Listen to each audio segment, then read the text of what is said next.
प्राप्त हो रही है। यह किसे दुर्लभ है? श्रीमद् भागवती वार्ता सुराणाम अपि दुर्लभा। अर्थात देवताओं को भी दुर्लभ है ये जो कथा हमें बड़ी सरलता से प्राप्त हो रही महाराज।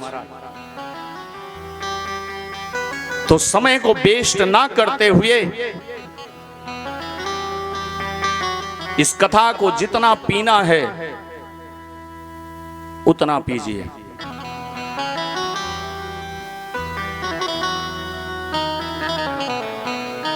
तो इसलिए आज देवता आए, लेकिन क्या लेके आए? अमृत को ले आए। और बगल में सुखदेव जी के खड़े हो गए। देखिए, सामने और बगल में अंतर है। बगल में खड़े हो जाना ये बराबर की बात हो जाती है, बराबरी की। और सामने जब कोई बैठता है तो वहां एक छोटे और बड़े का सम्मान प्राप्त होता है, एक फर्क होता है। देवता लोग खड़े हो गए, न सुखदेव जी को प्रणाम न कुछ। सुखदेव जी ने देखा, इंद्र जी बोले कि महाराज ये अमृत का कलश है, इसे आप ले लीजिए। और आप क्यों परेशान होते हैं अमृत लोक में बैठ करके कथा सुनाने की? क्यों सुनाएंगे बैठ करके 7-7 दिवस? हम तो कहते हैं कि आप स्वर्ग लोक चलिए। बोले क्यों?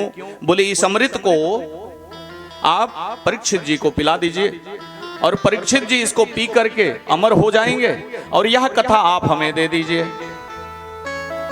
ये कथा आप हमें दे दीजिए। सुखदेव जी ठहाका लगाकर हंस पड़े। अरे वाह वाह देवताओं, अरे मुझे याद है और आपको भी भूलना नहीं चाहिए। बोले क्या नहीं भूलना चाहिए महाराज? बोले यही है अमृत जिसके कारण नारायण को मोहनी रूप धारण करना पड़ा, जिसके कारण सुबाहु राक्षस का वध हो गया, जो आज राहु और केतु बन गए।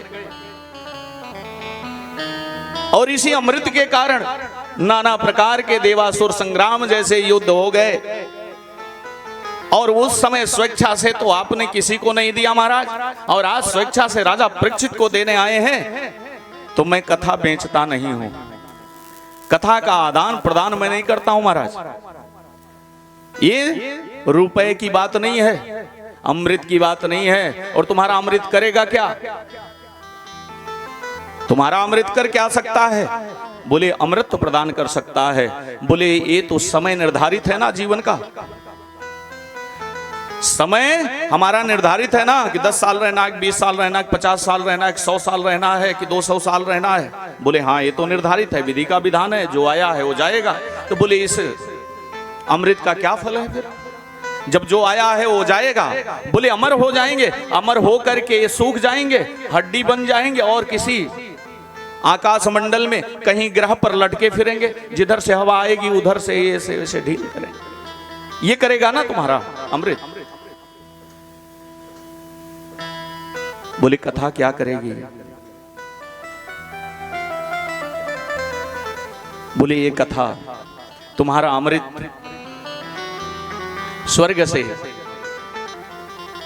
उस घट आकाश में लटका देगा, लेकिन यह अमृत भागवत रूपी अमृत ये सीधे पृथ्वी से उठा करके स्वर्ग लोक पहुंचा देगा।